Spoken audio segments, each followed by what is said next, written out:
and out through the mouth. Dropping all cares, worries, and responsibilities we may have kept with us throughout the day. Letting ourselves breathe in through the nose and out through the mouth. Connecting to the floor, to the root, to the crown, to our centers. And as we begin to have a comfortable breathing rhythm, I want you to see a bright white light all around you.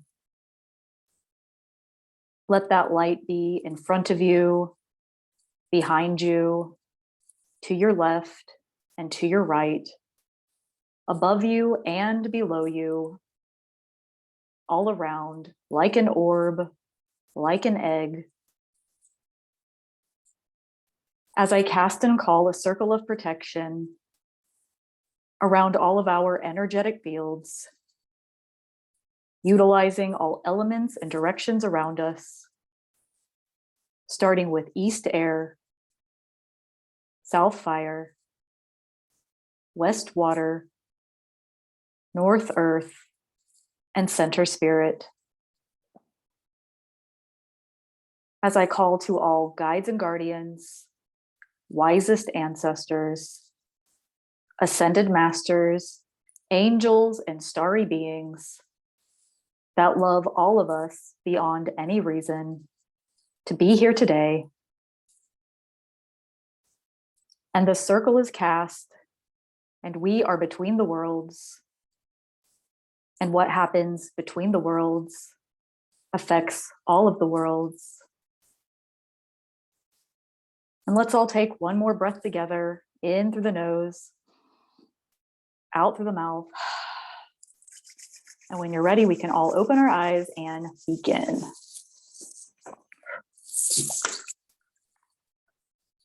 And because I'm a Mercury-ruled person and Mercury is retrograde, I forgot to hit record at the beginning.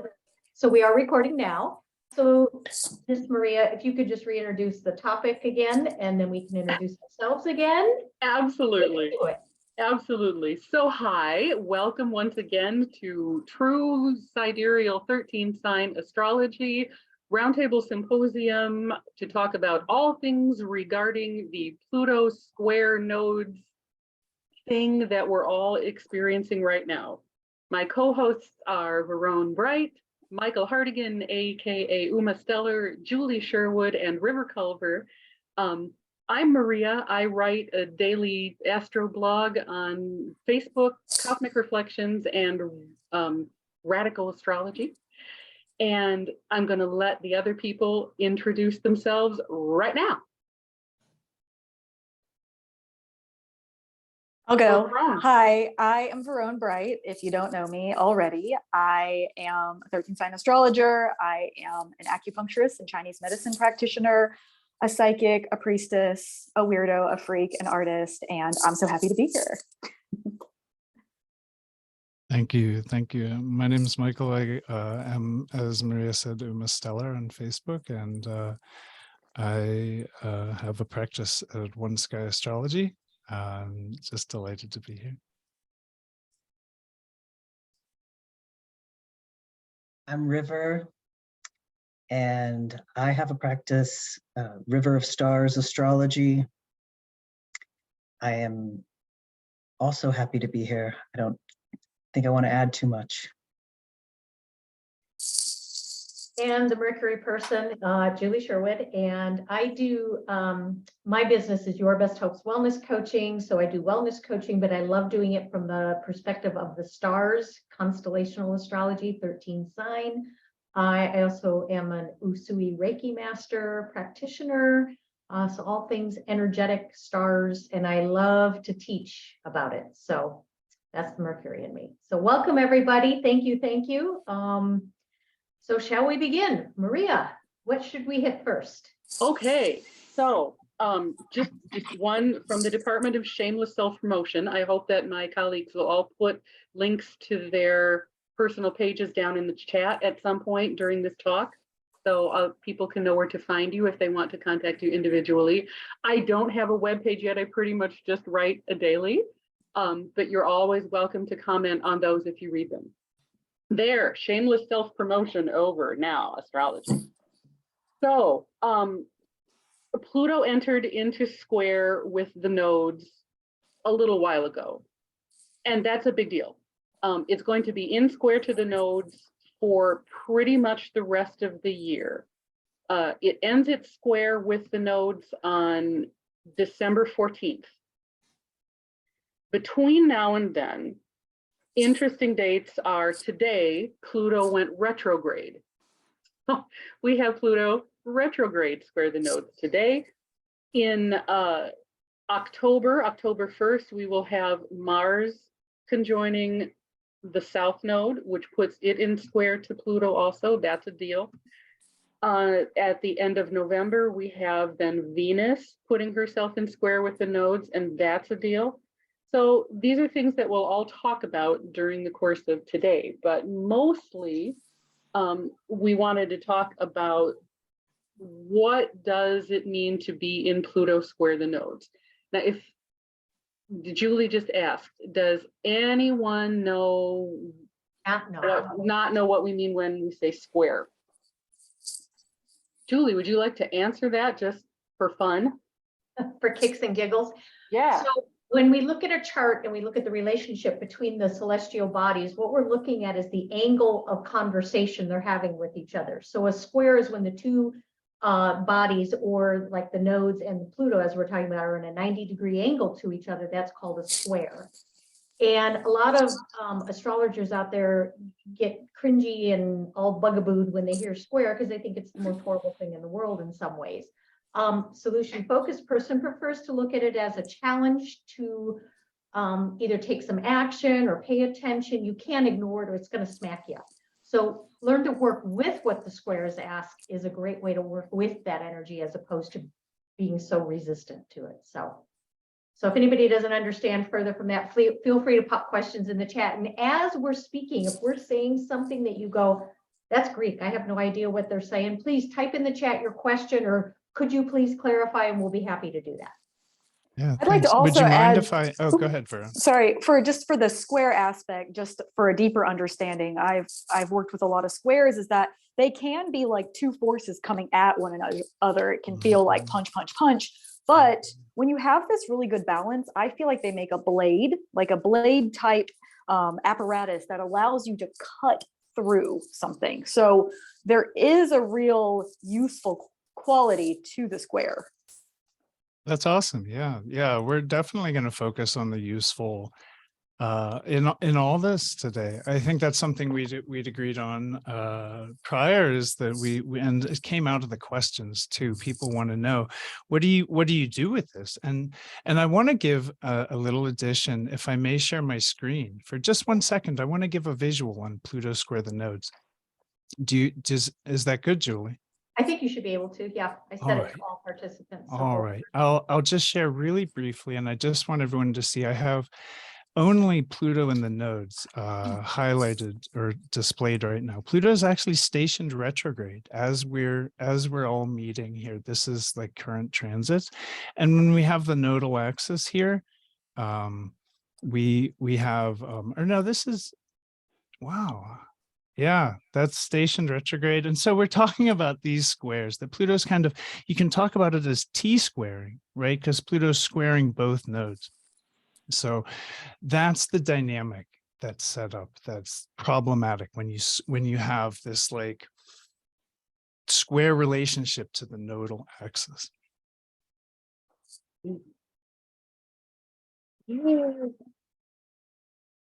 Thank you. Yeah. The question in chat also is, when roughly did the square start? And the answer is in March. Yes. Yeah. I've been looking up to try to find the exact date. Wouldn't that have been nice to have before I started? No, Maria, to be fair, it really depends on how many degrees you give it. Some people give a square. I mean, some people are really strict and give a square 5 or 6 degrees. I take squares to the nodes out to 15 degrees in natal charts. This has a very wide effect. So I don't think it's helpful to think about exactly the day that it started, but I kind of think in generalities around it's a process, right? And a slow one. Cool. Yeah, I definitely agree with Michael. If any of you have gone through your Pluto square, if anyone's gone through these midlife transits, you know that it isn't just about one day or 1 week or 1 month or 1 year. You're really going to feel it because Pluto's going to dig in. So I think focusing on a date isn't really relevant when it comes to working with Pluto. Yeah, focusing on a process was going to be a lot more helpful. But it is good to have a rough idea. So Maria, I think your dates are great. I just kind of want to caveat them, make it a little fuzzy, right? Cool. Yeah, good point. Good point. And it's also important to remember right now that because of that, whether you're tight with when they start or whether you're loose with it, we're in the strongest part of it right now. Like this whole thing perfects at the end of July, like it 0, 0, 0 degrees square and opposite one another in July. So we're really building to the climax right now. And that's important to remember. And yeah, for please. I was going to say, for some perspective on the timing of it all, there was a little bit of the Mercury brain did some math a day or so ago. And I was thinking about the fact that Pluto takes 248 years to do a full transit around the zodiacal chart. And if you break that down and think about the average life expectancy of somebody, say about 84 years old, that means that Pluto transits only 1/3 of the chart during your lifetime. So, I mean, it is frickin' slow.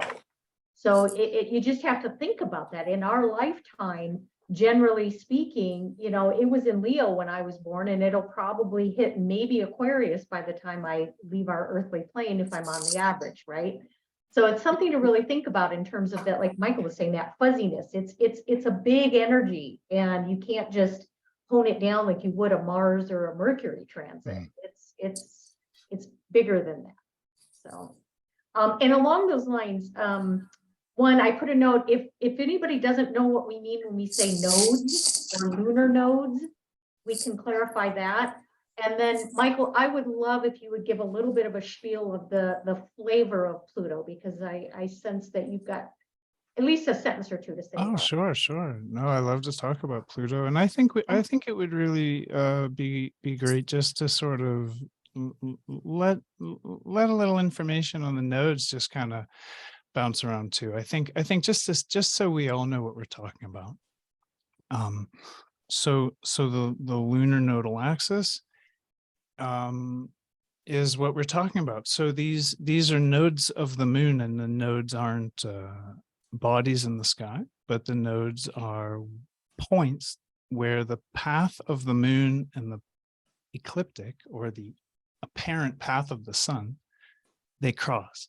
And when the moon and sun cross, that point is where the moon comes up into magnetic north, that's the north node. And where it goes down into magnetic south, that's the south node.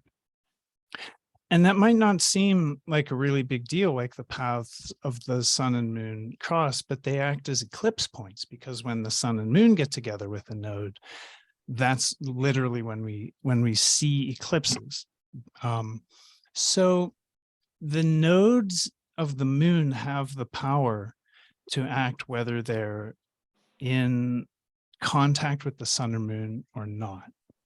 And the nodes of the moon, the south node generally, for those of you, I'm just going to assume that like we're just going to kind of start with the building block. South node is really relating to the past, to those emotional patterns that are already conditioned, because these are lunar nodes. So these are really about emotional patterning, habits, and conditioned behavior that arise out of prior activity.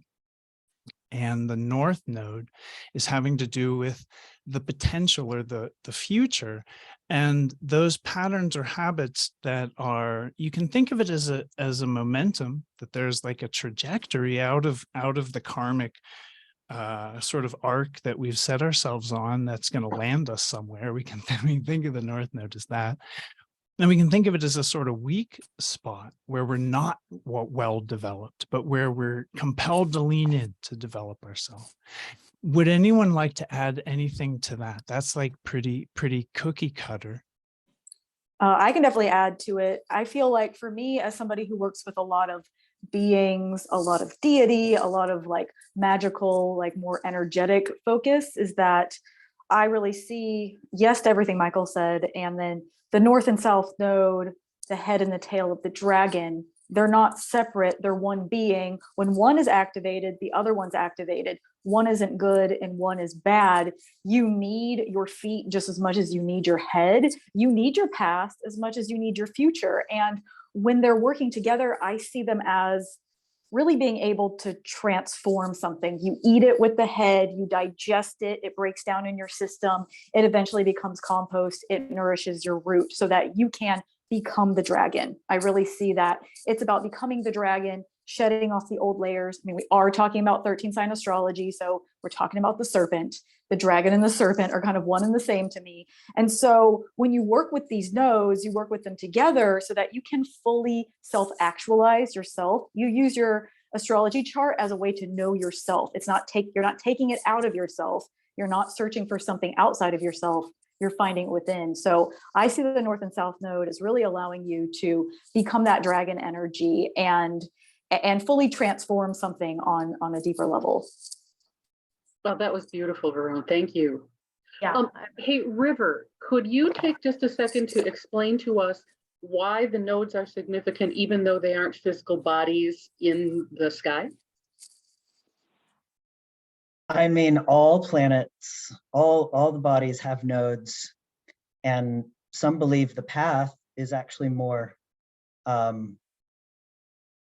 an influence than the body itself. I mean, that is a theory. Rudyard is a famous astrologer who I think a lot of people study on the nodes and has this theory that the pathway is super significant.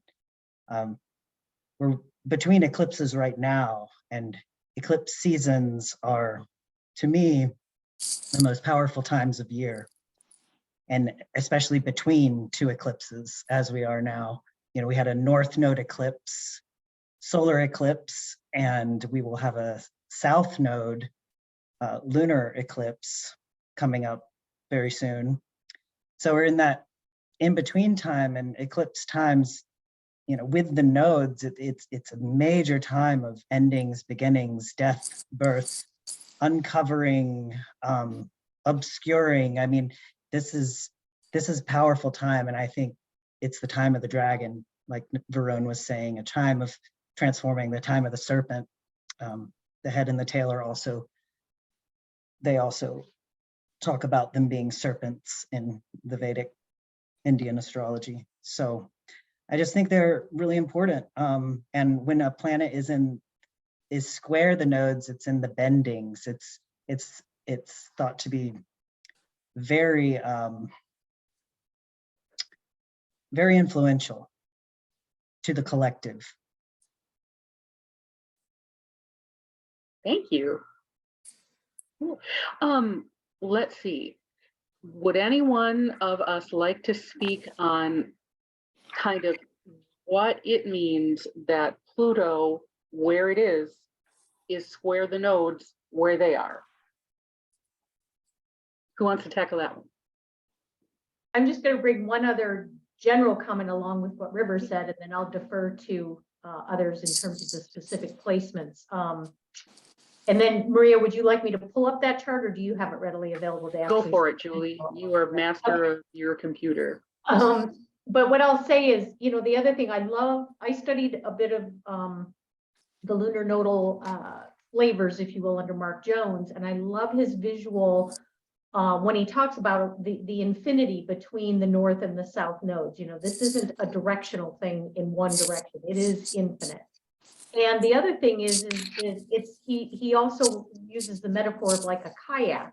You know, you're on a river on a kayak, and when you get the square influence, it's like it's this energy that's pushing you off that current, but you're trying to, you know, manically steer back to stay in the journey between the two nodes. So I think that's a really interesting metaphorical kind of visual.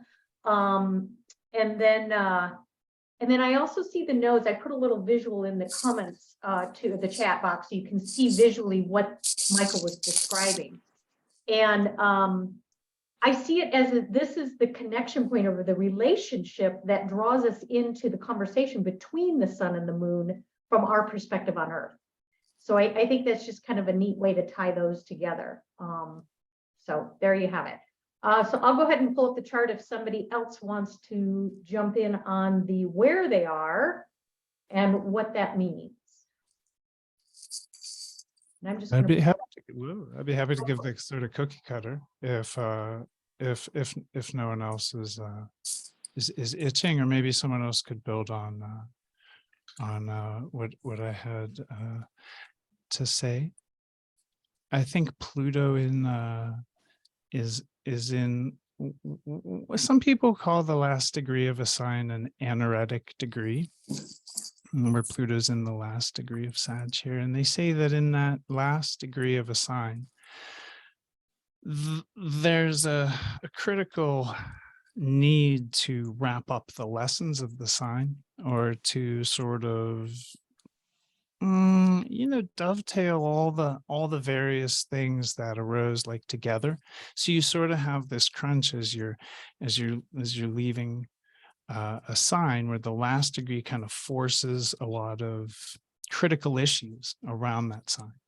In Sagittarius, those critical issues become around truth, what's real, how things actually work, what we call natural law, like that which is there, and we are purely describing it, not not in a poetic way like coloring it, but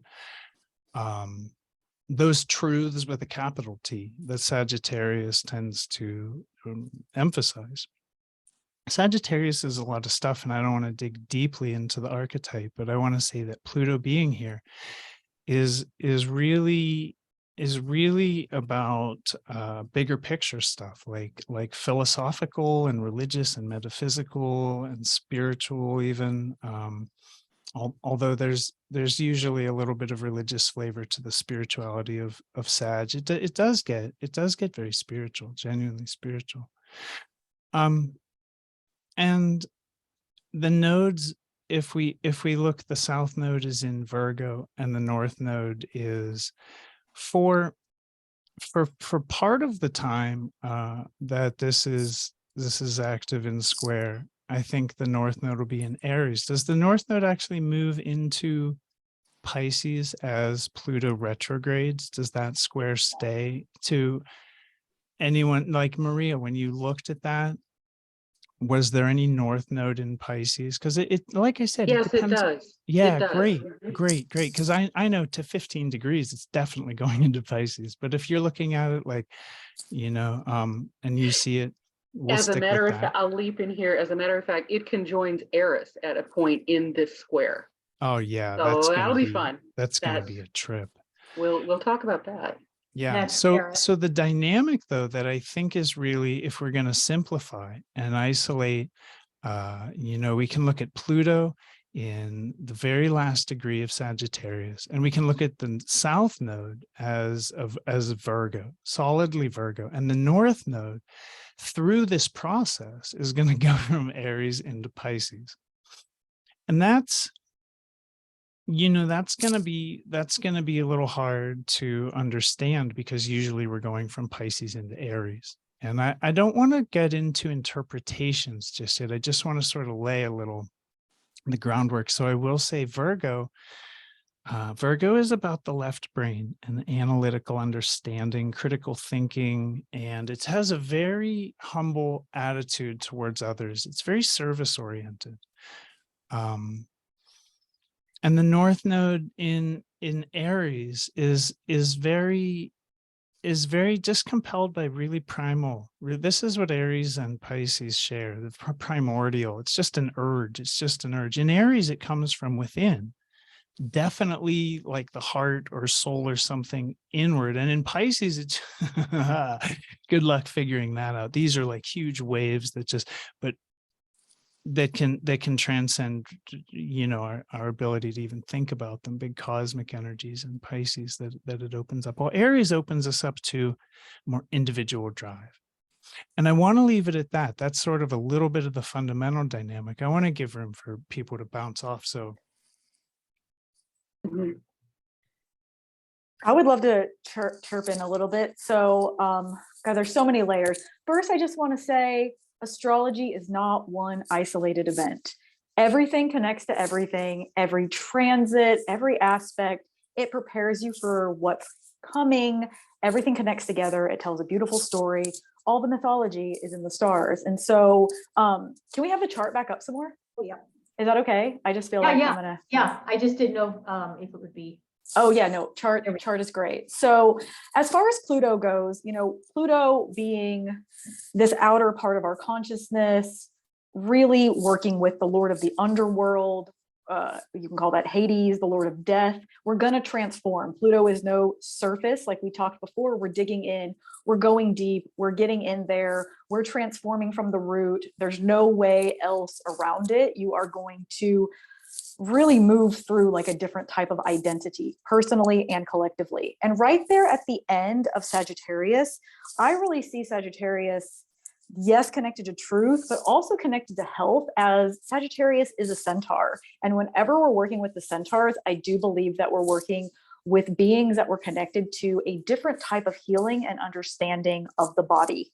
If we're working with the South Node in Virgo, you're also working with health and healing. Virgo is like the goddess of health and wellness, among so many other things. So I really see there's a lot of focus on the body, focus on wellness, focus on healing, transforming your connection to your body and to your healing and to what you understand wellness to be. The North Node of Aries and Pisces and Aries, that kind of like going in between, I see this as a really big evolutionary bridge, as the area of Pisces is the watery part of the sky. So we've got, you know, like Pisces, Aquarius, Capricorn, all of this is the cosmic ocean. And then when we go into Aries, we're getting back up on land. So we're going in between this like water being to land being, like, you know, almost like the idea of a tadpole growing into a frog and then going up on the land. There is this big like evolutionary kind of transformation and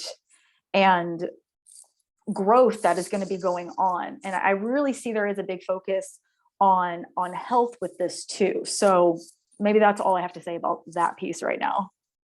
You know, and I'd like to leap on the back of that and just add that if we see the nodes in general, and again, why they're important, even though they aren't physical bodies in the sky, as sort of the symbols of the arc of transformation that's happening here, like the South Node being where we've come from and the North Node being where we're going at any given moment. That North Node, that where we're going, is going to shift from something very personal to something that much larger than that, as Michael said. And so that emphasis on transforming healing is going to move from healing in a personal sense to healing in a greater, more spiritual, even outward collective sense as this square happens, because the nodes are shifting, and that sign change that the North Node makes during this square is kind of huge, because it tells us that we're going to be looking at more than just one area of our lives changing. There's going to be a personal transformation, and then that transformation is going to move outward a little more by moving inward deeper at the same time. You know, it's funny, I heard a podcast today talking about the energy of the month of May, and it was really funny because I jotted this down thinking about this, and I jotted down preparing the ground for the revolution of personal inner fire. And I thought, God, does that not summarize the North Node right now? Does that not summarize it like to a T? And this concept of, you know, us having this solar eclipse, which of course ties to the North Node, right in that chasm, that abyss between Pisces and Aries, as both Rowan and River both noted. And then look where Pluto is. Pluto is in that abyss between Sagittarius and Capricorn. Oh, yeah. We really are straddling two worlds in both of those situations.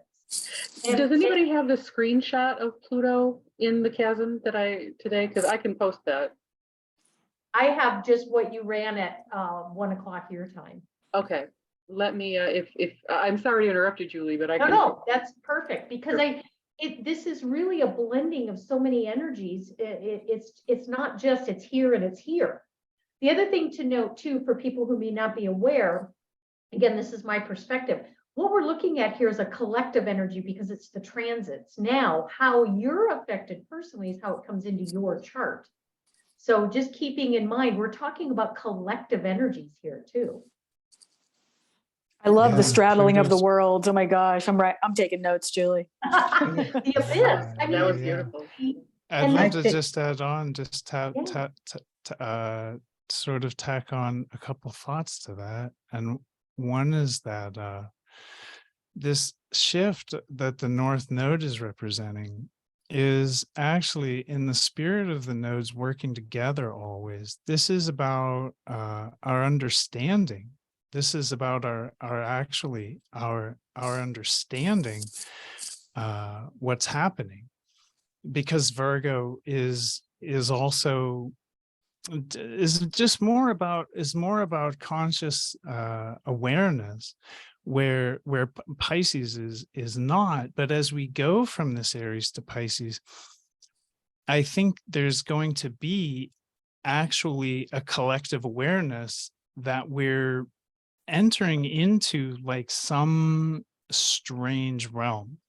I don't want to correlate it directly to any one phenomenon, but I think everything that's happening right now is really likely to be kind of polarized, because because Pluto polarizes things, and because the nodes act as a paradox. So I see that shift into Pisces from Aries as taking us all on a dive. Like we're we're going I think into new waters here. And I think that the last thought I want to tack on is that Pluto in the transits is representing the deepest, like the collective unconscious. This is the collective soul. This part of the core I love that, Van. understanding of Pluto is that in a personal chart, it's representative of the soul level intelligence and consciousness of the person. So this is unconscious stuff. It's where it starts. We can make it conscious. Yeah. So thanks. River, what do you have to say? Sometimes when I'm in a group, it's a little hard for me to know when to speak, but I just think this cusp energy that is being pointed out and that we're discussing in terms of both Aries into Pisces and Capricorn, Sagittarius is a really interesting place. Places, but this is something is shifting into something else. So I think it also speaks to the transmutational influence of Pluto, in that we are in these cusp regions. If you look at this image of Pluto, you see this constellation both above is Aquila, the eagle, and below, if you can see down below, it's Indus, the Indian. And I think something that occurred to me, this is the same location where we're building to the exact Pluto return of the United States, when Pluto is returning to the same position where it was at the signing of the Declaration of Independence. Yes, Altair is, Pluto's like just within orb of Altair, according to what orbs you use right now, but by the Pluto return will be very much in alignment to Altair, the alpha star of the eagle, the symbol of the United States. Indus, the Indian, I think it's also, that's something I just came upon today, it really represents the Native American Indian, but it is Indus, the Indian. And so in terms of what Pluto is bringing in at the Pluto return at this cusp, both the eagle and not just Altair, but even through that retrograde, the other stars of Aquila are being activated, and the alpha star of Indus, the Indian. And so I think there's a lot to unpack there. But yeah, in this kind of in-between region, we're pulling from the eagle above and Indus below. And that's why that's why I said like nothing is isolated. This transit flavor will build us to the Pluto return in the United States, and that this transformational, transmutational energy, as far as this country goes, is that in order for us to have the freedom of the eagle, in order for us to like have that freedom, we have to recognize the things that have happened. We have to see that we are standing on the bones of indigenous people, and this country was founded on genocide. We have to get that greater view of the eagle and transform a deeper level. Like literally it's in the ground. Like the people that have been murdered are in the ground. And so that's Pluto, like digging it up, really finding what's underneath. That's going to happen. This, of course, we're talking about collective energies, but it's also going to happen on an individual level too. When I was thinking about the eagle is the messenger to the gods too. And so the Aquila going up to the gods, bringing those messages down through Pisces. You know, we've got this Aries Pisces thing going on too. So it's bringing that message into the body and the bodies that are in the ground, and that connective point too. So Jen asked a question, and whichever of us wants to jump in, how would you describe and I'm reading these out loud for the recording in case people don't see the chat. How would you describe the energy of Sag versus Cap? This dance near the cusp, I feel, is a benefic action where Pluto is giving us second chances as it retrogrades. Nice. Yeah. Oh, for sure. Yeah, for sure. The energy of Sag versus Cap, I don't know if we can say versus, not to pick apart your question, but it's going to be less, you know, am I more Sag, am I more Cap? It's going to be more, how do Sagittarius and Capricorn blend at this moment, colored by what's below and above, right? Especially Aquila, because I mean, you could almost say that Pluto is in Aquila right now, because of the nature of that gap, of that gulf between Sagittarius and Capricornus. So how I read this is that before the retrograde, we were kind of moving toward thinking about how our past choices have impacted what we've built. And now we're going to get a chance as we retrograde to revisit our past choices. Because Sagittarius is associated with the 9th house and higher thinking and philosophizing and concepts. And I don't think it was also an accident that in addition to Aquila, the United States was birthed during the time when Pluto was in Sagittarius, or coming out of it, when those very much higher for the time ideals of liberty and justice for all. Yes, even though they were made by deeply flawed men at the time, but the concepts are there. And so that's what I think we're doing. And so we've taken these higher minded concepts and created a nation, Capricorn, with them. And now we're getting to revisit, all right, how well did we do? And that's not just on the collective level, but on an individual level to an extent, but how it plays out in the collective is going to be how the vehicle through which we examine ourselves in that way. Check. Yeah, thank you. I'd like to add to that a little bit about what we sort of do know about Sagittarius and Capricorn and that transition, because Sag is something that is, I think, a bit hopeful and optimistic as an energy, a set of stars. It has to do with the abstract and with dreams. It's Jupiter's, and it's expansive, and it's where we get an idea about what's then, as a body moves into Capricorn, things tend to become solidified in the real world. So I tend away from making United States the example as often as I can, but in this case, super relevant, like you said, because this all ties into United States Pluto return. And I think that I just want to point out that when Pluto entered Sagittarius, I think roughly 2007, I had some. I made a note, November 10th, 2007. Oh, thank you. Yeah, Yep. here I have that same. So Love you. that was around the last time that minimum wage in the United States had been raised or changed. So we've been Sagittarius. The dream here is sort of like, it seems like one of sort of freezing wealth, or just sort of not allowing for the same sort of growth in the lower classes that the upper classes experienced. And I think, unfortunately, that as we move into Capricorn, we're going to see sort of akin to this talk of the Great Reset. I think we're going to see systems that are likely to reflect that kind of like, Pluto in Sag is actually just, in a way, just the idea that then Pluto in Capricorn is like, here's the reality.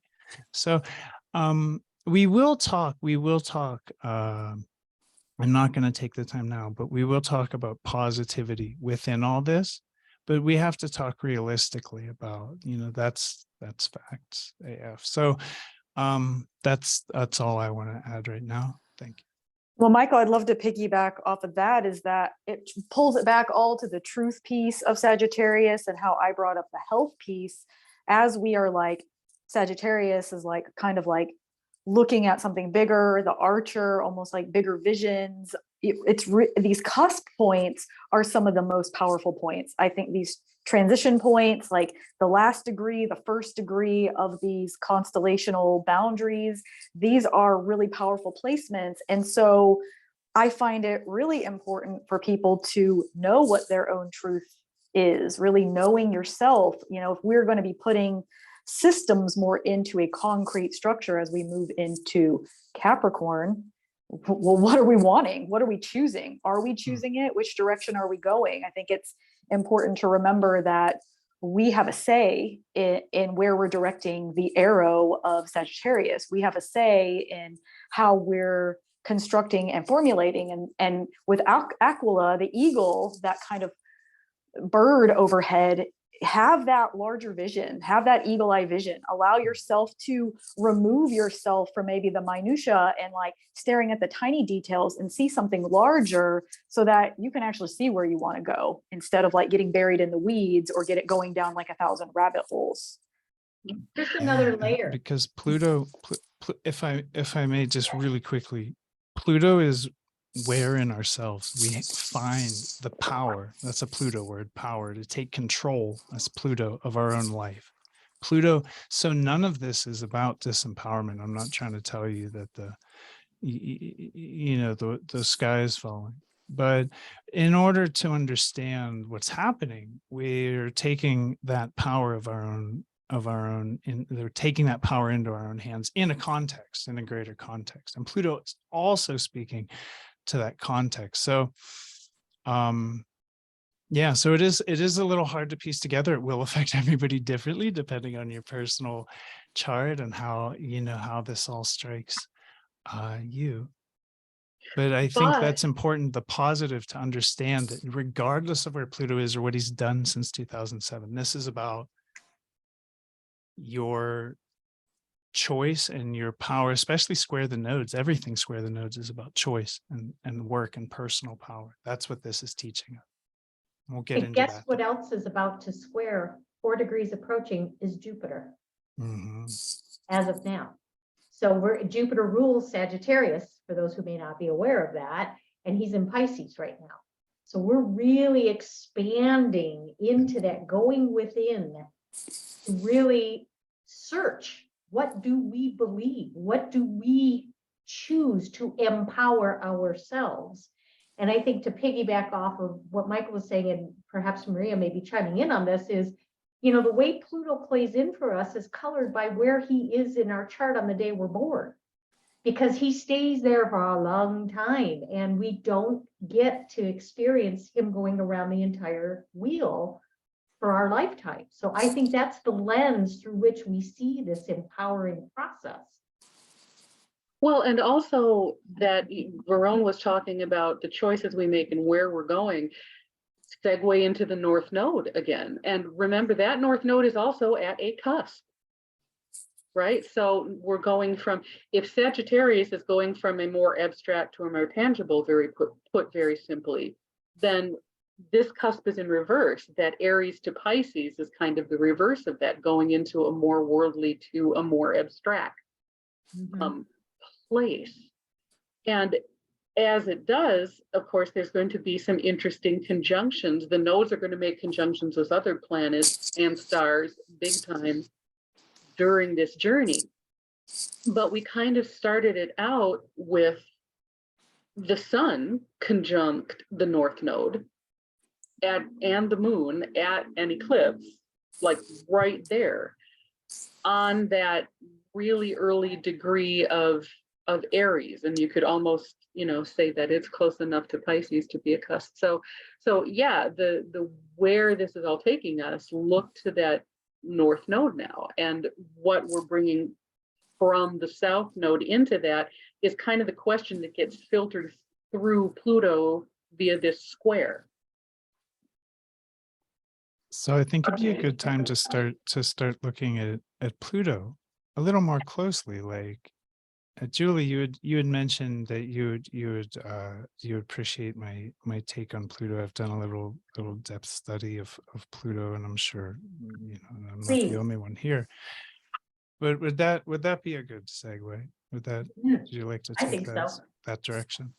Yeah. Yeah. And I think this is a great way to put it all together. We've talked a bit about the nodes, you know, the head of the dragon, the tail of the dragon, the coming from and the going to. We talked about a square. Now let's talk about the energy of Pluto and then put that whole thing together. Yeah. Well, I think Pluto's pretty hard to understand. Pluto is, and it has a horrible reputation because the people who were watching it early after its discovery,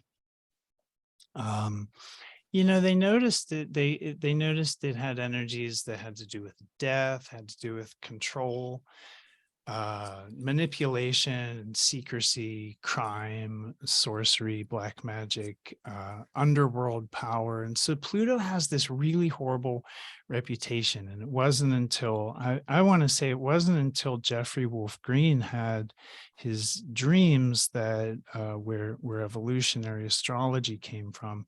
And he came out and it was focused on Pluto. And what he said is, actually, this Pluto is representing the soul.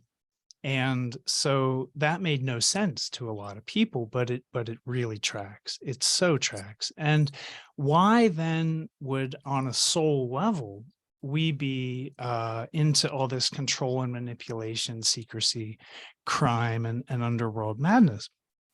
Well, one of the core ideas about Pluto is Pluto has a dual nature. Pluto has a dual desire nature. It's going to want two things at once. They're going to pull in opposite directions.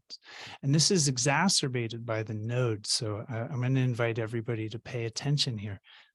The core dichotomy, the core paradox of Pluto is that on one hand, it always seeks new experience. It wants to transform. It wants to break its limitations. It wants to transform its limitations. It wants to take power. It wants to accomplish and arise as master of its own world, controller of its own life.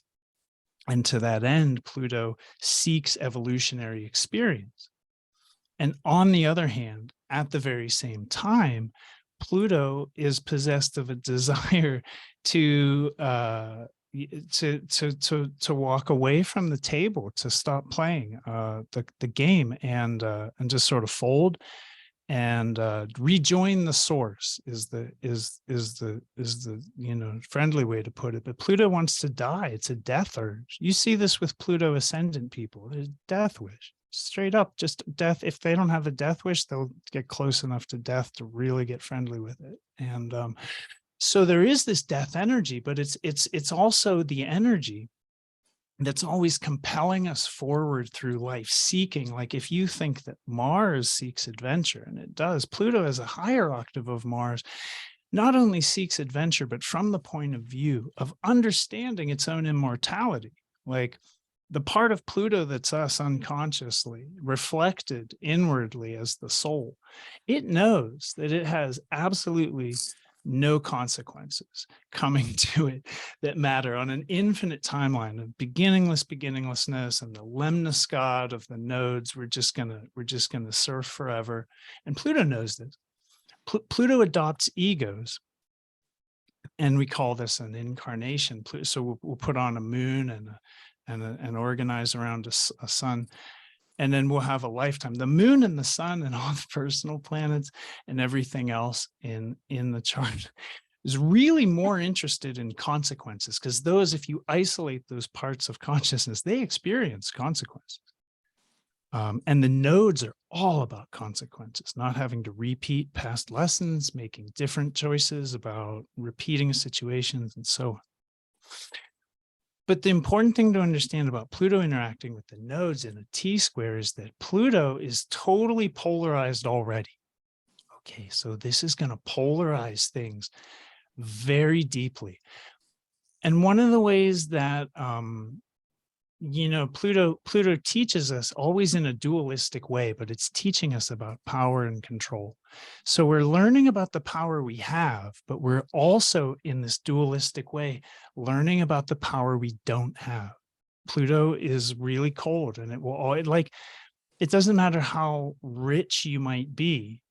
Pluto will show you, like, if it's just never enough, Pluto will be the force that shows you that. Or if there's things you can't have, if there's limits to your wealth, Pluto transits and Pluto cycles and Pluto in your life, it will show you your powerlessness. It will, as easily as it shows you your power.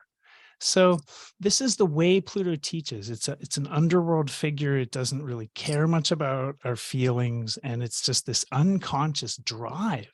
But the difficult thing to understand is it's a drive to what? Okay, so it's a dual drive. It's just the whole soul conundrum, the paradox of, like, can I jump off the wheel? Like, are we done yet? Are we there yet? Do you ever get that option? Does this just go on forever? And, both and all of the above are kind of Pluto's answer, because, again, Pluto has a very long time and it knows it. This part of us knows that full well. It's very hard to understand. So Pluto acts to attract transcendental power to us through power itself, through objects and symbols of the power. And by approaching the objects and symbols of power, we approach power itself, and inwardly we osmose the power, we transform. This is a Pluto process. And so we're inwardly transforming by outwardly coming into contact with power, symbols, objects, flows of energy. It's very Pluto process. And through those Pluto process, what we're transforming, what's metamorphosing is our limitations. It's what Pluto wants, is to be less limited. So I think that's the basic sort of rundown. I think that's my Pluto spiel. Thank you for listening. If Pluto is the soul, and the soul is our power, let's be real. And we've had living in the systems, the structures, everything we're talking about, what is our power? Like, I think, what does that mean to be in your power? What does that mean to be in your truth? What is the soul?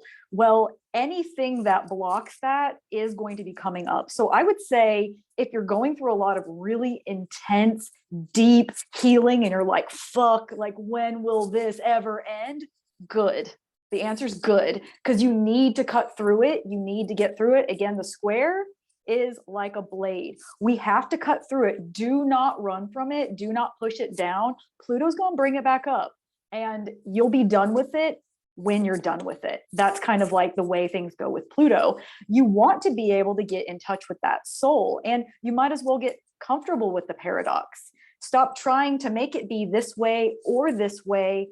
It's all. You need the lower frequencies like you need the higher frequencies. If you were just in your head, if you were just in those higher frequencies, you would fly away. So I think it's good to be able to move through things, back to the digesting and transforming, because you're probably going to have to transform that thing a whole bunch. You know, it's like eating a sandwich for eternity. You know, you're going to be breaking it down, breaking it down, breaking it down, breaking it down. So like, if That's the nodes.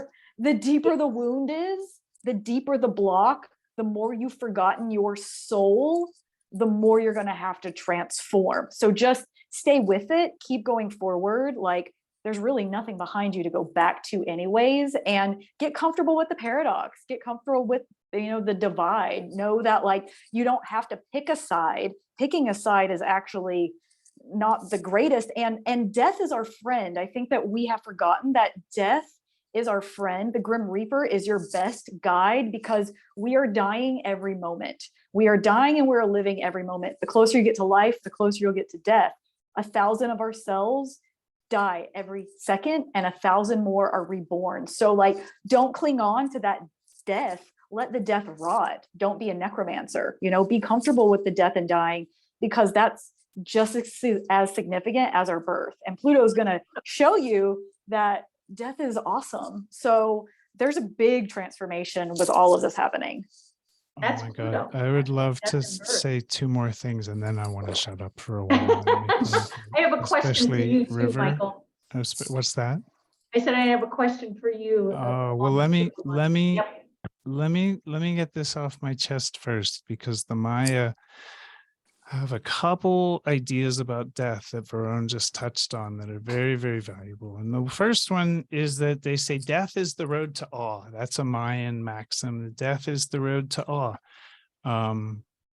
The second one is that death, like you say, Varun, is one's closest friend and their wisest advisor, and that when you're in a period, or when you're at a crossroads, when you're at a decision making point in your life, and you think to yourself, oh, what should I do? You should invoke death. The Maya say you should invoke death to your left, and you should make your decision forward on that crossroads in the presence of death, because you're going to fucking die. And if you're not remembrant of that, then you're going to make a silly decision. That's how they saw it. So I think that's beautiful, Ron. Thank you for empowering death. Pluto first house. Well, Yeah, Helen knows. I just want to ask Michael, when you were talking about the symbols of power and the empowerment that invites, would you say that the how and the what is relevant to the constellation Pluto is in at the time? So in other words, are the symbols and the how and the process that Pluto taps into right now flavored by Sagittarius, for example? Yeah, just to a great extent, and the Sagittarius Capricorn cusp. And at the same time, Pluto as death is a sort of transcendental force. And this is another thing that's hard to understand about Pluto. Sure. This whole thing's like outside of space and time. When it talks about breaking those limits, we're talking about all the limits. This thing wants to have its cake and eat it too. If it's not immortality, Pluto's not going to be satisfied, because that's like the resolution of that paradox. So, when we're looking at Pluto and Sag Cap, we're definitely looking at, like, that's a big, because of the Jupiter-Saturn resonance, I think we're dealing with power. And I think that's going to emphasize Pluto's power component, the part of Pluto that's representative of power, reflecting our personal power, as mentioned. You know, I don't always see things as clockwork with Pluto. I don't see it as like, oh, you know, then it's going to move into Capricorn and we'll all be walking around a little heavier and slower. And then it's not like that at all.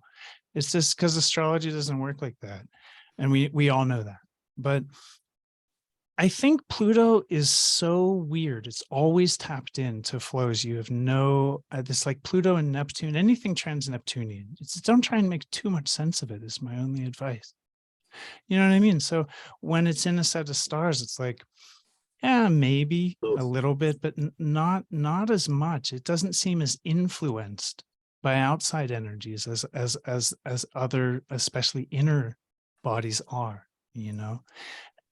But on the other hand, it's like totally, how can you say it isn't like right there with Altair and these constellations like doing exactly what you would think it would do? So it's hard. It's hard. A little bit of both, Julie, you know, a little bit of both. There's a transcendental quality that's truly transcendental. Right. Yeah. Right. Thank you. Thank you. Yeah, sort of a non-answer. It's so weird to talk about Pluto. It's so hard to talk about it.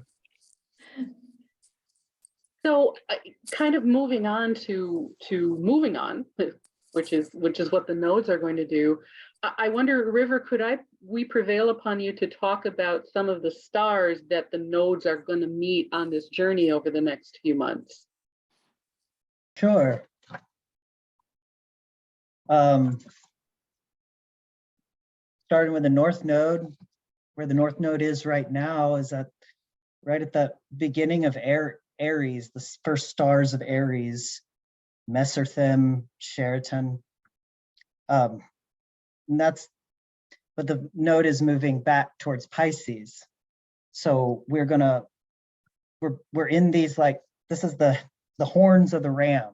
So this is like really powerful energy when you really are at those first stars of Aries, but the node has gone all through those and then is kind of going into this cusp region where there will be the stars of Cetus and Andromeda. Andromeda is the woman who's pictured in chains as the sea monster Cetus, the story anyway, where she was going to be devoured. But I'm just reading the comments. So anyway, I also see her as a symbol of liberation. I mean, she is chained, but just you have both sides of that. It's also similar to like in the tarot card of the devil, where you think the chains are upon you, but they're actually, you can lift them off. And I think Andromeda can represent freedom and sovereignty just as much as she could represent being bound and controlled, kind of going back to Pluto. Cetus is the great sea beast, the whale, the sea monster, the sea dragon. These are very deep unconscious forces as well, of the belly of the beast, the belly of the whale. The node will end up, by the time that this is exact, the node will be right where we just had the eclipse, which was I read at the cusp. It was right at the cusp of Pisces and Aries. That's where, when this aspect becomes exact, the North Node will be right there where we had the eclipse. So, and that aligns to the knot of Pisces. It's the star Alrisha. It's the knot that holds the fish together, which is interesting to me because that is the cusp of Aries also. It's like that great tension that of the knot gives rise to the spark that is Aries. So, and I just think that's pretty significant that when this becomes exact, it's hitting the eclipse point of the solar eclipse that we just had. I think this eclipse will ripple for months to come. Mhm. Mhm. So Totally agree. Yeah, that point is going to have a resonance, that degree. Yeah, thank you for bringing that up, River. That's really powerful. and to go on the side of the south node, I don't think we may not have an image for that, I don't know, but where we're Maybe that's starting okay. right now with the south node is what I call the skirt of Virgo. I sort of see it as the skirt of hidden mystery. There are some stars there. Surma is the closest star to the south node right now. Oh, Calvin and Hobbes. What is We're getting there. We're getting there. There was Calvin and Hobbes. I'm sorry for the I distraction. love Calvin and Hobbes. Ah, yes. Yes. Yes. I'm glad you Maybe did. maybe I'll wait for the image here to just of So this is great.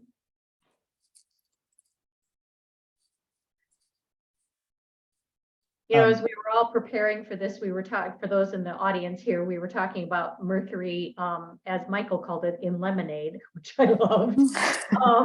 Mercury in lemonade, yes. So we have to be flexible with our tech communication here, so. I think we're doing great, considering. We're doing awesome. Okay, there's our South Node friend. yeah, so south node is in lower Virgo near her feet.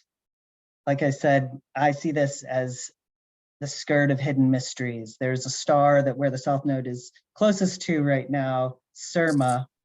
The south node just passed Kambalia. And both of these stars have to do with that which is hidden, occulted. Yeah, they're very mysterious stars to me, sort of like going on a quest, sort of like a Lord of the Rings quest. J.R.R. Tolkien actually had Uranus conjunct Kambalia, one of these stars, and so it's almost like because this aligns with tropical Scorpio, interestingly, but it's they're kind of scorpionic stars within Virgo, is the way I read them. And the south node is moving towards this is actually located in Centaurus below, but what the south node is going to line up with is this really interesting attractor called the Shapley attractor. You may have heard of the Great Attractor, which is a gravitational anomaly, a cluster of galaxies. They believe there's things about it that we perhaps don't know fully, but the Great Attractor is like this hub of attraction that we're all in our local group of galaxies like moving towards. But there's an attractor that is even greater, the Shapley attractor, that is in the Shapley cluster of galaxies within Centaurus. And so if we have the galactic center that we all revolve around, and that is like our center of our galaxy, we then have the supergalactic center within our local group of galaxies, and that is in Virgo. But you keep going, these centers, there's the Great Attractor that was long thought to be what we were all compelled towards in this great Laniakea supercluster that we're all a part of. But beyond that, it's like, what is pulling the strings kind of beyond that? What is compelling us? And there is a gravitational force because of this cluster of galaxies in the Shapley cluster of galaxies. That is the Shapley attractor. And that is where the south node is aligning to. So when we talk about power and Pluto, the south node is aligning to the greatest place of magnetic power that we are aware of, as far as in our known universe. So So that's where the south node is moving. By the time it's exact, the south node will be aligned to a star in Boötes, the herdsman, the shepherd. It's called Izar is the star. So that will be when this transit is exact up here in Boötes. But as far as the ecliptic goes, we're moving through Virgo. We're moving from the feet and eventually towards Spica, the great gem, the great chaff of wheat that the goddess, the virgin, the sovereign one, Virgo holds. I would love to piggyback off of what you're saying, River. I'm gonna try to put it all together. So we're seeing a lot of paradoxes. We're seeing a lot of head and tails. We're seeing a lot of dualities. We're seeing a lot of transformation. When this is exact, the South Node being in the skirt of Virgo, having access to these like deep feminine mysteries or the hidden mysteries or that which has been occulted. And then below, we've got the Shapley attractor, this kind of massive magnetic root, almost like a root that we have access to, this like the center of the center of the centers. So we've got access to this like powerhouse of magnetic pull that we can't even like fathom. And then up above in the North Node, right there at the cusp of Pisces and Aries is like that spark of birth, like the egg being fertilized by the sperm. We've got this spark of birth. So we really do, and again, it's not one isolated event. We really do have access to this primordial root that transcends all time and space, all lifetimes, all generational bloodlines. We've got an opportunity to access something so ancient and so futuristic at the same time, because they're both the same, and like spark it into birth, like spark it into creation. I really think that this is like the evolution, the growth, the expansion of our souls, us on a soul level, like individually and collectively. We can access galaxies that are like beyond, you know, we're like here and we're everywhere. We're everywhere and we're nowhere. I just see this as like such a powerful time to, again, become the dragon, remember the mysteries, tap into everything that's been like hidden and rejected, find parts of your soul that you never knew existed, like getting the fractaling and putting it back all into like the wholeness again. Like we really have, I mean, we are like electromagnetic beings. We are electric, we are electromagnetic. So all of this is like, I mean, it's big. Like to me, I feel like if we're still here and we haven't all exploded or imploded, like we are going to shift and transform on such a like massive level.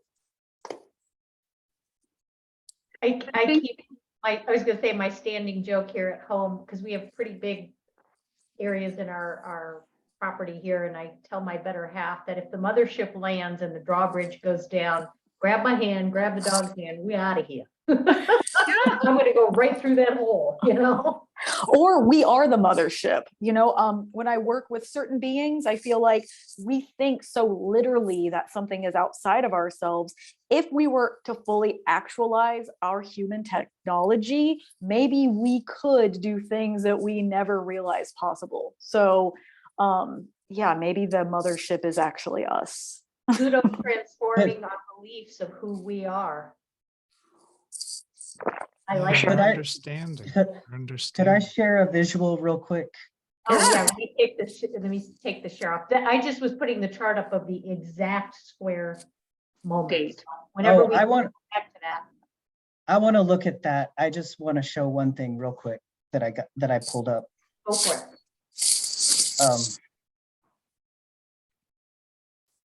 I just wanted to share. Let's see.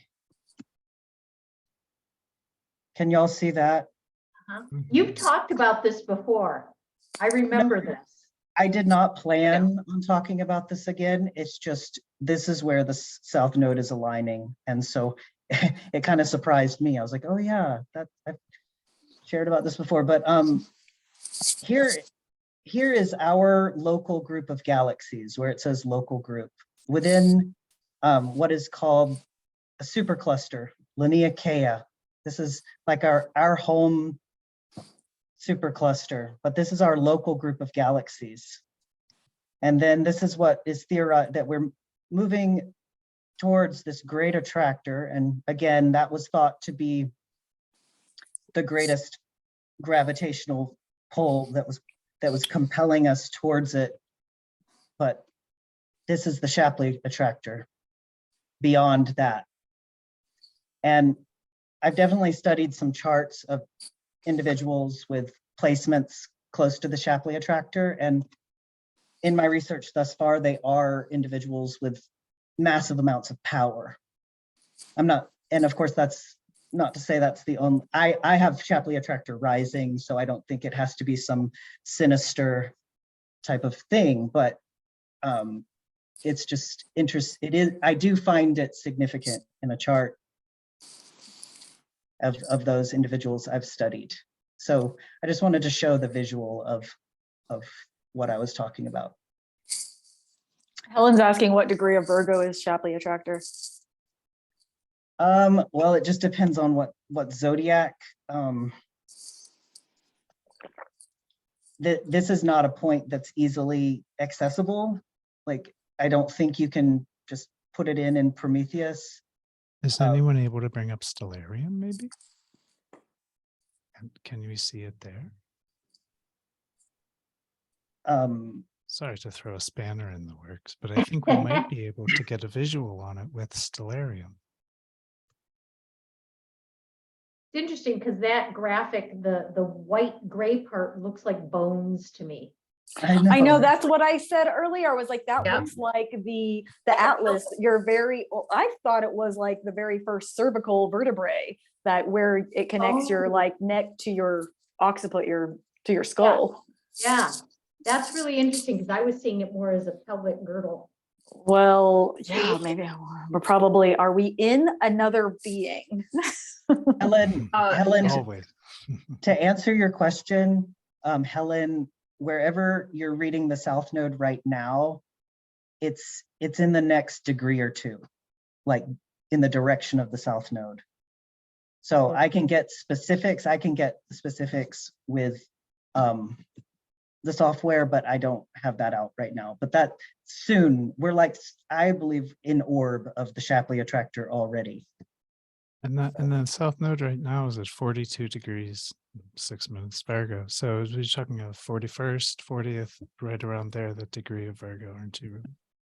Yes, roughly. In the, like roundabouts with a, give or take a couple. Yes. But anyway, we can move on. I just wanted to show you all that visual because I found it interesting. No, I love that. I love the idea, and I don't know if this stuck anybody else, but the South Node is aligning with the great attractor, right? Versus The Shapley attractor. the Shapley attractor. I'm sorry. Thank you for the correction. But the idea that there's a pull on the South Node, right? As opposed to the North Node, where essentially we're aiming. I think that's just really interesting, and I wonder how that's landing on the ground. And I think that might land on the ground pretty hard. That, gosh, there are just some old forces that are so hard to release, hard to let go of at this time. Does anybody else get a sense of that? Or there's old forces that are badass that we forgot about, like the Great Mother, or Yes. the primordial ooze that we all like wiggled out of, I feel like it's not one or the other. I think it's like, as things get better, they get worse. As they get worse, they get better. As you heal, you go deeper. As you heal, you go outer. Like, it's kind of all of the above. Like the Yeah, birth with of the death. North Node, Yeah, Julie. making that transition into Pisces. I feel a little bit like a sense of apocalyptic, but an apocalypse in Greek just meant a lifting of the veil. Apocalypse was just that. I mean, we're in the post-apocalyptic world. Welcome to it. And Jesus, motor. These motorcycles keep parading past my house. I should shut my window. I'm sorry, everybody. Yeah, people in my neighborhood need to get mufflers. I'm just saying. Please. Hey, I got a snoring dog, so. But I think it's going to polarize things, because some people are going to want to be really moving forward towards a lifting of the veil, towards a new reality, towards an emerging future. And I think that the weight and the gravity here affecting the past, I do see it absolutely as significant. And that I think in a lot of ways, one of the most difficult things about Pluto square the nodes is that it sets up on a soul level this, like, it just emphasizes the paradox and the push me, pull me, the dichotomy in it. And so the work that needs to be done is often in reconciling paradox, or realizing we have two simultaneous, mutually exclusive desires, and finding a way to dovetail it. Yeah. You know, it's interesting because I'm looking at and I'll pull it back up again. And well, let me say, Melody put a note. The suggestion was that individuals were drawing power by their placement of the Shapley attractor. That makes a lot of sense to me. Yeah, absolutely. And like, that's what I mean. I don't mean to say that it needs to be anything sinister, because power, we all need power. You know, we need to be in our power and be empowered. So it just kind of goes back to Michael was saying about Pluto representing both, and even this point kind of reflecting that. Well, and as Maria said, the south node on the Shapley attractor, it's the power of remembering. You know, we're burning that veil and remembering everything that we've been programmed to forget, if you will. Yeah, long forgot. Yeah, that like Verone brought up, the long forgotten, you know, primordial good stuff. And with Virgo, oh yeah, please. Yeah, for sure. Yeah, many onion layers. Jen said many onion layers. I like to call myself an onion, or bloomin' onion. Just so many. Yeah, it's like once you think you've remembered yourself, you're gonna realize, oh my gosh, that was like only one little drop of it. Oh my gosh, that was one little drop. And then you can look at that lifetime after lifetime after lifetime, generation after generation after generation. It keeps going. And I really think that our souls probably are infinite, immortal, endless. So especially once that north node goes into Pisces, then, you know, okay, Aries, you thought you have yourself figured out. Then we move into Pisces, and it's like, holy shit, we've got a whole nother, totally. And we've got onion. And we got, I know, how many onions do we have? And then we've got Cetus underneath that too. I mean, Cetus bringing us into that deep unconscious of the hydrothermal vents, of the ocean floor, of the primordial mother, of Tiamat, of the whale, of the serpent, of the shark. I mean, from what I practice, Cetus is the mother of Medusa. Going back to the serpent mysteries, like going back to the serpent, you know, like what have we beheaded? What have we turned into a monster? What has devoured us? What do we need to devour? What have we forgotten in the belly of the beast? Like we have, sometimes you got to go into the belly of the beast to remember that you left your finest gems and jewels there. You can't bypass the deep transformation and healing you have to go through. The only way through is through. So well, then look, guys, let's move on. We've got it's 6:31. Oh, you beat me to it. I think we're all like, hey, speaking of Virgo, I want to say we've talked about some of the things about Virgo that have to do with, like, you know, logic and left brain and recognition and all this. And I just want to and River, thank you for illustrating the skirt of Virgo in such a beautiful way that leads into that old understanding of Libra. That's the whole thing's very scorpionic. But I want to say that just to remember that Virgo is the only sign that's left that has, Virgo's like Venus, just couldn't be corrupted. Still the goddess, still feminine, still holding her power. So this is Virgo too, as much as it's analytical and left brain and makes people like Maria and I remember when it's 6:30, exactly at 6:30, because we've been here 90 minutes and we're going to move on to questions or something. It's the feminine. It's Virgo's another very complicated archetype. It's very difficult to understand simply. So Well, I just wanted Virgo, to give voice to that. even the word Virgo originally meant virgin, and right. virgin's etymology That's is right. she who is sovereign. So That's right. remembering that Virgo goes back to the virgins, which can go back to the Vestal virgins, the sacred sex priestesses, the ones who had full autonomy over their sacred sexuality and creative forces. Even with this last eclipse was conjunct Vesta. So like remembering your fire, remembering your sovereignty, remember your creation. We've got the North Node right at that like point of creation between Aries and Pisces. So there's a lot of like remembering your own creative forces so that you can create yourself, transform deeply and create yourself anew or even old because we've forgotten ourselves. So there's just a lot of power and magic there. And I think the last little piece that ties right into that is going back to that south node of remembering, the gift of remembering, coming close to Spica, the harvest, the blessings, the gift. It's right there. Yeah. And I see Maria in the comments saying that you wanted to look at the ending of this and sort of bring closure to it, wrap it up. I made an offhand comment, and I didn't mean anything by it. About questions, but let's look at that. Thank you. Yeah. Is this the one you were looking for, my friend? Yeah, that's it. Pluto is just about to see. He's already gone out of square with the North Node, and he's about to completely go. Well, as I define square, right? At least as my software defines it. So you take it out to 5 degrees. I take it out to 5 degrees. After that, it's kind of like, oh, come on already. That's sure.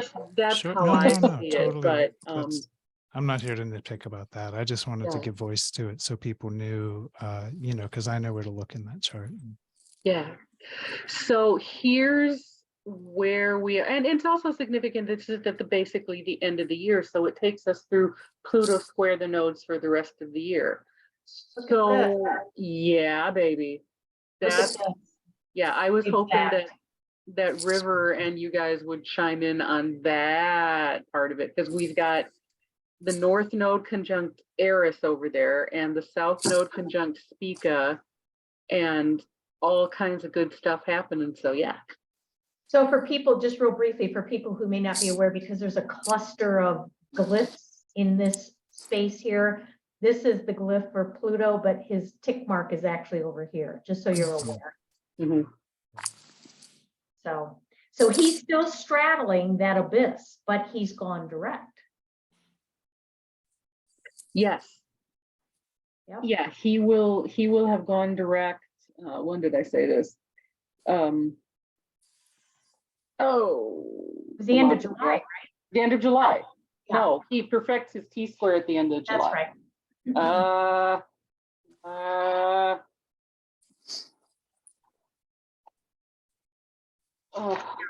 I think we have. I'll stop sharing. I'll take a Sorry, We'll just edit this. We'll just edit this part. Sorry, you guys. I didn't write it in the notes. Yeah. Bad astrology, bad notes. Okay. We'll deep fake Maria coming back, and we'll get AI to just have her just give an amazing presentation. I'll be relaxing in the back. Pluto goes direct at. Oh my! Stop it. So the South Node is going to be with Eris, is what you're saying, Maria. 10-9. Is it North Node with Eris? I think North for Node with North Eris. Node North with Node Eris, with South Eris, Node with yeah. Spica. Yeah. South Node, Spica, North Node, Eris. I mean, we did have a strong Eris during this eclipse too, with Jupiter and Eris conjunct. So like, get ready for the goddess of anarchy to like fuck it up. There you go. There you go. And and I didn't look to see when Pluto ingresses Capricorn. But considering he moves about a day to 2 days, he moves a minute. So you can kind of do the math from there. Oh, I don't have that date handy. It's like way not till 2025 technically. Oh, February the way our reckoning. Yeah, it is 2024. February 2024 is the Pluto return, and I think with Pluto moving direct, he'll be moving a bit faster, and he'll make his way into that first degree, and in a little ways in February 2024. But that's not moving into Capricorn. That's just Pluto return. Well, the Pluto return was in the first degree of Capricorn in the chart. So I think we're talking about the same thing, but from a different Yeah. point of view. March 25th for ingress and March 2025 for ingress into Cap. That seems No, all it depends. It depends on which zodiac you use and Or how know, you're measuring. who's But counting. I think. Well, go ahead. no, but anyway, let's get back to, we kind of digressed. Let's get back to December of this year, and when, for all intensive purposes, the Pluto square kind of dissipates with South Node on Spica and North Node on Eris. All right, we go back to sharing. Yeah, let's share. There we go. There we go. All right. So yeah, we have, like you noted, the North Node and Eris hanging around here in Pisces. And we have South Node literally conjunct within 18 minutes of Spica. And then here's again, the landing point for Pluto, but just so you can see, whoops. Well, I'm not going to clear it. You can see he's right there. Yeah. So it really, we have, again, the North Node right there in Pisces, pretty solidly now at that point, and South Node pretty solidly into Virgo. So, even in the tropical zodiac, that's the natural axis, if you will. And then Pluto just in that last couple of degrees of Sagittarius still. So, and then the other thing I noted was there was something else I saw when I looked at that. What did we have? Can I share my Yes, please screen jump for in while I'm looking. Oh yeah. Oh, I can't do it while you're Oh, sharing. you need to share? Yeah. Okay. Screen share. Nice. Think Thank of a you. switch. So I just wanted to say I pulled this up. I have Pluto, and this is February. Zodiac 13. And for those who don't understand Prometheus, this is Athens zodiac. For those who do, this is just the midpoint, and I have Pluto entering Capricorn on the midpoint system in 7th of February 2024. So. Okay. And you can see the way I read squares to the nodes. Still in that orb that I find significant even at that time. So that's just some weird thoughts. Like I said, there's no hard and fast on this. Everybody reads the way that sort of makes sense to them, and that's I don't know. I don't want to scare anyone because I read those squares to 15 degrees. That's really wide. I only take them very seriously out to about 8 or 10. But even out, like if this one was like 14 or 13, I've seen it have an effect in natal charts. So I would think it's probably significant. You know what? The other thing I noted too is the day in July where the squares go exact. Yeah, the 20, I think that's 29th July of 2023. Yeah, Yeah. whatever the date was, I did the numerology on it. It's a 6, which aligns to Merkabas, which are light vehicle transporters. So think about that one for a moment. We'll just plop that right there. So it's really, this is really an auspicious several months that we've got ahead of us. Really auspicious. And I wanna say, I'm gonna share real quick. This is the 29th July 2023, and we have Pluto pretty well back a couple of degrees, but you see that the axis of the nodes is in Virgo and Pisces. And Virgo and Pisces are a natural opposition. It really emphasizes like left brain, right brain split. It's just one of those things that axis does. So I think from the Pluto level, putting things together in a left brain, right brain way and staying on top of our like meditation and everything that we're doing that bridges those two modalities. It's going to really help. Anytime there's a Pisces Virgo like split that could be dichotomized, polarized, or like turned against each other, I always recommend meditation if the pressure starts to build. Because with Pluto squares, you can have a situation like like with a frog. If you throw a frog into boiling water, it just jumps right out. But if you have a frog and you raise the water 1 degree at a time, you'll cook that frog. I don't know who did these horrible experiments, but that's facts too. We know this. And Pluto squares end up being like that slow pressure raising. You don't even know it. And if you're not on top of it, it'll roll you. So I really want to emphasize that that can happen, and you will feel it and be like, oh, and you just got to understand it's a soul, right brain, left brain thing, right brain, left brain. And that meditation is the most direct, free, built-in tool to balance all this. You don't have to know how to meditate. You don't have to stop your thoughts. All you have to do is just sit and relax, tune into your breathing and slow and deepen it, and just let your body rebound. And dream journaling might be a great way to work with this too. Or automatic writing or divine writing, because there's something in you that needs to get out. And tuning into that in that meditative dream process. And like Michael said, it's just that breathing and quiet time. I mean, for me, it's walking the dog quietly with no music, no phone, no nothing. You know, it doesn't have to be sitting in lotus for an hour and a half, not moving.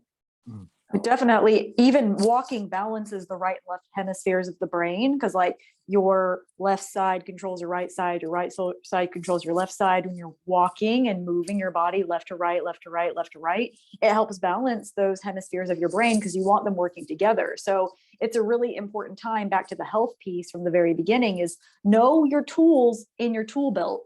Every single one of us' tool belt is hefty. We know what makes us feel better. We know how to move through the energies. When you're in it, when you're in the like eye of the storm, when you're in the shit, you can feel like there's no way out. And Pluto's pressurizing us into diamonds. So make sure that you like go for the walks. I like to go on walks and do breathing with trees that I love. I do deep breathing with trees. Do your journaling, do your dream journaling, like do your exercises, do your yoga, do your stretches, like drink the water, like don't forget about yourself. Don't forget about your body. If you feel confused and you don't know what to do, bring it back to your body. Say, hey, body, what do you need? Do you need a sandwich? Do you need a glass of water? Do you need to go to bed? Like, do you need to go on a walk? Like, if you feel confused, don't think your way through, feel your way through. Bring it back to your body, because this is a long-standing transformation on a deep soul level. But we are in human bodies and we have to care about our bodies. So. Beautiful. And I think, because I've got that Virgo ascending taskmaster job. So we're down to about, I think we were looking at about 2 hours in time. So we're down to about the last 15 minutes. So I think if my co-hosts are agreeable, one, I know Helen had a question in the Facebook chat that Maria reminded us of. And two, if others may have a fairly simple question that we can answer, that would be really great. And you can pop it in the chat, or if you don't have the ability to chat, just do a little, so we don't step all over each other in our conversations. So And go ahead, Julie, Maria, do you want to read out the question? I have a couple questions from the Facebook group. Okay, beautiful. Beautiful. Go for it. Oh, start with that. Sure. So Francis Sand said Pluto gets a bad rap because of our nonsense? Question mark. Maybe. Sure. Leaving all that aside for now. What if we could leave all our nonsense aside? Yeah, great question. What would you all say is the best and most beautiful of Pluto, and what makes Pluto happy? I think we talked a lot about that, but I want to just start out with this sort of thinking about Pluto in positive terms. The language I love is that it is, if you take all that dark and heavy Pluto stuff and you balance it with the light and the power to get control of your own life, you really don't have like an overly kind of dark, manipulative, controlling affect. What you have is someone who's in control of themselves and who then doesn't really need to control other people. There's, that neurosis that we think we want to control other people. It's usually, and this is Eris as a higher octave of Pluto, she's a total projection because we're out of control. the people that are control freaks in almost every instance, they're just out of control in their own lives. And all they know to do is try to move their environment around because maybe they don't have the tools to look within. So we see that a lot. It's very common. It's like a trope. And then I'd say that the most beautiful side of Pluto is that you can bring this soul level, this unconscious level of consciousness to the table and work with it. It doesn't mean it's not ours or it's hidden from us. It's talking to us, and it's always talking to us in a language of like feeling and experience and motivation, and we'll just get urges. And we can actually, through inner alchemy and our inner work and the just meeting the challenges of our lives, we can balance that. And we really can have a healthy Pluto expression, which is not having anything to do per se with sorcery of the dark nature or manipulation, criminality, secret government. So all these ideas about Pluto that we have, they represent, I think, a shadow of Pluto. When we look at the light of Pluto, it's self-ownership. Some words that Varun used were autonomy and sovereignty, and these are Pluto words. These are huge Pluto words. It's where we find ourselves, our real selves, not the self like, oh, I like long walks on the beach and French pastries, but like the self that's like maybe why, or what is it, just on a soul level, on a full engagement level, to the deepest, down to the bottom of the brain stem and the bottom of the spinal column, just those energies and electricities. Those are Plutos, and we have access to that. That's our body. That's our experience. That's in our world. So we don't have to feel victimized when we're dealing with Pluto. We don't have to feel like Pluto's a bad actor or that it's terrible, because Pluto is almost what connects us to the ocean of infinity as individuals. So it's this amazing part of us, but it's a transcendental part. So it's not personal in the way that most of the planets are, and it can be a little hard to understand. And I think what makes it happy is pushing the limits out into the transcendental, into those places where we explore. Wow, I really, that gives me a funny feeling in my stomach, but I'll work with it. That's what makes Pluto happy, when we answer the call, the clarion call of our soul, and we get aligned with what we're supposed to be doing in life. That's kind of the short of it, but I don't want to overgeneralize. I want to open it up to anyone else. What would you all say is the best and most beautiful of Pluto, and what makes Pluto happy? I go back to my wildfire metaphor that I've been talking about in some other conversations. It's like you've got to burn down the dead, like Varun talked about too. You've got to kill off, you've got to let it die, you have to let death in, so that birth has a greater chance of survival. So if you burn off all the stuff that is no longer needed, necessary, nutritionally supportive in any sense of that word, if you don't let that fire come through, you can't let the new shoots come up in a way that is so beautiful.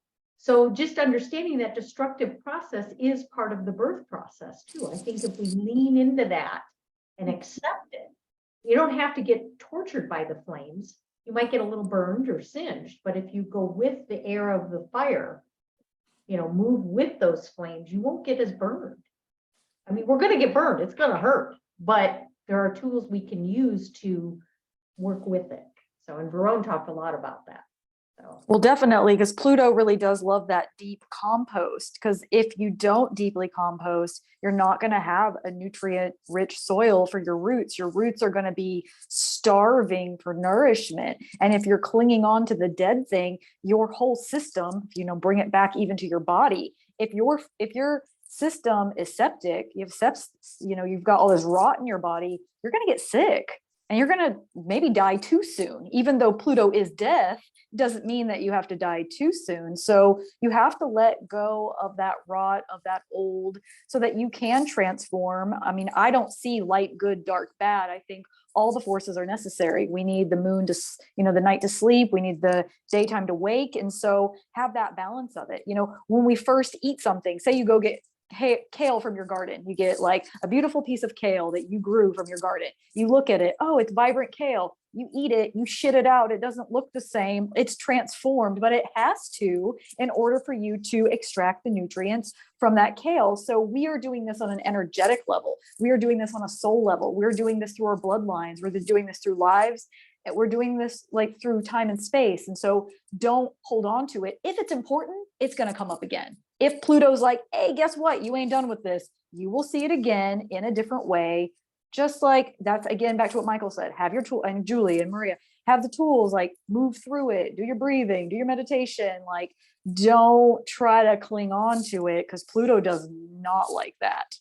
Pluto's like, please transform me. Right? There's an advantage to that too, because of Pluto's like the beyondness quality of Pluto, right? He has a beyondness to it because he doesn't have limits and he doesn't have boundaries and things. And so he can, like where Saturn will show us where our limits are, will show us where our resistance is. Pluto will help us get beyond them because he just doesn't have them, right? He says like limits, schmimits, that's Saturn stuff, come with me. So if you're ready to actually get beyond something and move beyond something and release something and transform something, Pluto's your guy. That's that power that you need to make a big change. And I think, again, getting back to it's square the nodes right now, this is the arc of transformation that all of us are on, and we're getting the powerhouse behind it. So as much as we can harness that I have no resistance, I have no limits quality of Pluto, the more we're going to be able to ride this like champions, right? Like Lilith with our dark wings. It's going to be awesome. Totally. Pluto is also the lord of the riches. So riches beyond money, beyond stuff. It's like, how can you be rich with your own vitality? How can you be rich with your own passion and desire and creation? How can you be rich in your own incarnation? How can you show up for yourself 100%? Like, how can you be rich? Like in all of aspects of your life? Pluto wants to make you rich AF. And Pluto in late Sag, early Cap, that cusp wants to show you how are you actually rich, and the truth. It's capital G. Your money is not going anywhere. In 100 years, no one will care what but you're rich. Trust me, we're all unfathomably wealthy from a Plutonian point of view, and Pluto seeks to show us that through all these adventures it sends us on. Hey, River, would you like to tackle Helen's question there? I'm personally curious about the fact that Pluto will be opposite my natal sun, and what might this mean for anyone who's got the... Well, I do think it's Saturn. May I just jump in before that? Natal Saturn. Yeah, natal sorry. Saturn, is it? What did I say? Sun? Yeah. Where the hell am I? Okay, sorry guys. Natal Saturn at this time. And yeah, would you like to weigh in on that one? And I see Helen jumped off, but this will be in the recording. So Yeah. Who are you talking to? River. Excellent.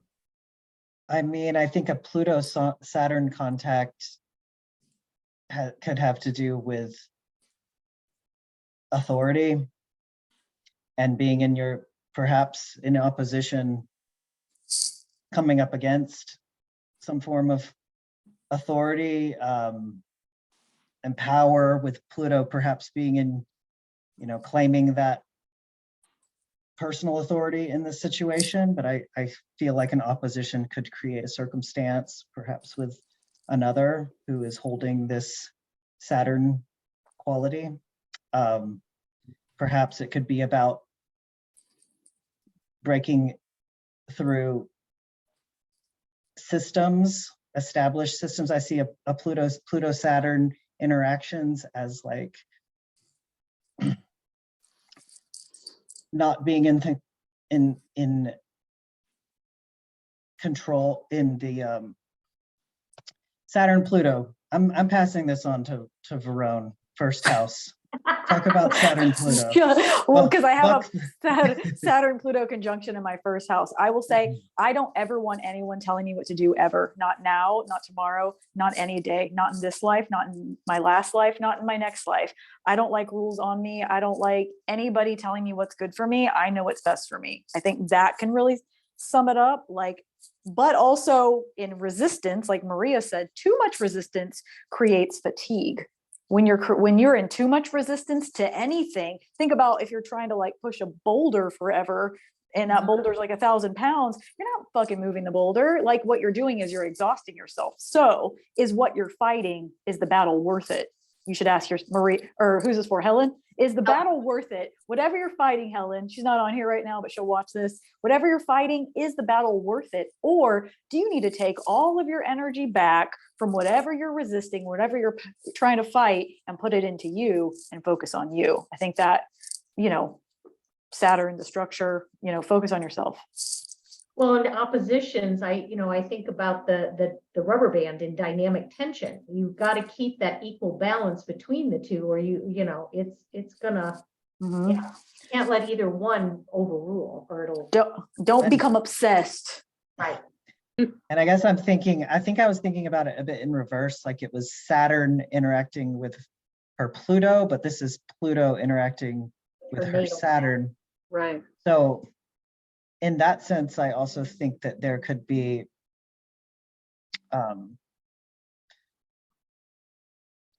transforming the structure of your reality in some sort of way. Like Pluto's coming into contact with your own Saturn, with your own master of structure, and also what you are trying to master in this life. Pluto comes along, there's this great force, and it's going to change that. It's going to reshape that somehow. And I think the other things apply too, that we discussed. I hear magic note. So Helen asked the question. She asked a personal question. You will be healing whatever your wound is to scarcity. The end for that.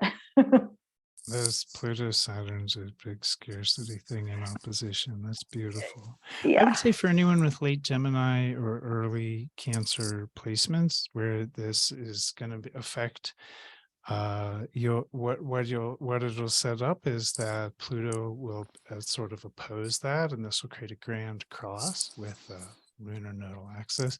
For anyone with those placements, I think it's going to bring that the aspect of your life correlate to that planet or stellium or whatever you have going on that's connected to this. It's going to bring that aspect of your life into all of the sort of soul searching and sort of back and forth that it's going to take to reconcile what's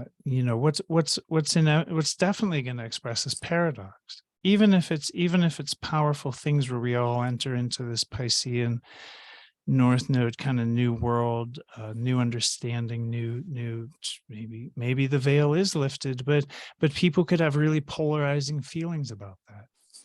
Like the veil's it's already awesome and it's horrible, right? Like we have the veil's already see-through. It's a veil. Right, you can see right. through it. Yeah. So I think bringing those things in, expecting that they're going to come in, and expecting that a Pluto opposition is gonna aggravate. Pluto tends to poke in opposition. And another thing that I want to remind people about oppositions, the last thing, is that oppositions are always, each player in an opposition has what the other wants. So it seems like they're against each other. It seems like that it'll draw people to you who will like stand in your way with a Saturn opposition, sure. But just always remember with oppositions that Pluto is trying to contact Saturn and Saturn's trying to contact Pluto. And so even inwardly, if you just visualize them maybe sitting around a table having a dialogue and see, like in a creative visualization, like, well, what would they talk about? This can be very helpful too. But now we're getting into we're getting way off topic. It's Michael, also was there 7 another- o'clock, and I wanna give a voice to that as a timekeeper. Yeah, were there more questions like written down? Did we get to everything? I got to everything I had. Oh, well, Okay. Nikki asked, does this type of transformational aspect have ripple effects through the other planets and luminaries, which we didn't directly touch on? I think we touched on a lot of the other questions I saw. Oh my God, that, This to me, one- that feels like opening up a whole other symposium. Exactly. I just I want to didn't say, even I get just to want to my say notes. yes, That's all I have but to say. like, I did not get to my notes. Oh, wow. That's Holy how wow. much that's how astrology is though. Ugh. And also it's good to take breaks because your brain don't always think. Take breaks Yeah. from thinking. Well, Yeah. let's check in, people. I mean, it has been 2 hours. Do we want to continue, or do we want to just, we're kind of, okay, good. I'm I good. feel like I'd I to think we're cut it. good. We Yeah. can always do Thank you. something like this again. Oh yeah, I think we We will. definitely should. We will. Yes. So the short answer to Nick's question is yes. It Mhm. does Yes. have a ripple effect through the other planets, Oh, yeah. Yes. Oh yeah. which, boom. Thank you for giving us our next topic. Maybe we'll do a part 2. And remember, you guys are always welcome to individually contact us for individual, questions and answers to how things affect you. Maybe you had more of an affinity with one or the other of us during this thing. They're all better at this than I am, so contact those guys. Oh, that's not What's true, your- Maria. You're amazing. What are you Well, talking your about? Dude, I website. can't Yeah, even, I Maria, don't even relax. know what the word sun means. It's So- not No. even, it's don't sweat it. It's really, I think the crucial aspect when you get into relationships like an astrologer, consultant, any kind of relationship like that is rapport, how someone feels. Do they connect with you? Right. If they connect with you, if they watch all this and they really feel like, well, I really vibe with Maria, it honestly matters so much less how good you are. If you're basically okay, you'll be fine. You don't have to be great at astrology, but if you're connecting with someone and you have the right idea, that's when good happens. It's literally, they've done studies of the effectiveness of therapeutic relationships, and the only metric that matters, the only one is like, do you get along with, is it friendly? Doesn't Yeah. matter. I concur with that, 100%. So I'm going to jump in real quick. Barone, what's your website? I put Michael's in oneskyastro.com. Thank you. Mine Someone's is gotta promote for me. baroneoracleacupuncture.com. River, you got one? riverofstarsastrology.com.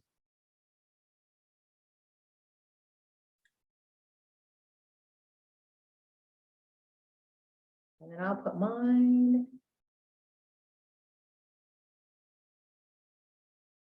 Well, thanks everybody. Thanks everybody. What thank you. Julie's putting And I'm your contact best infos up.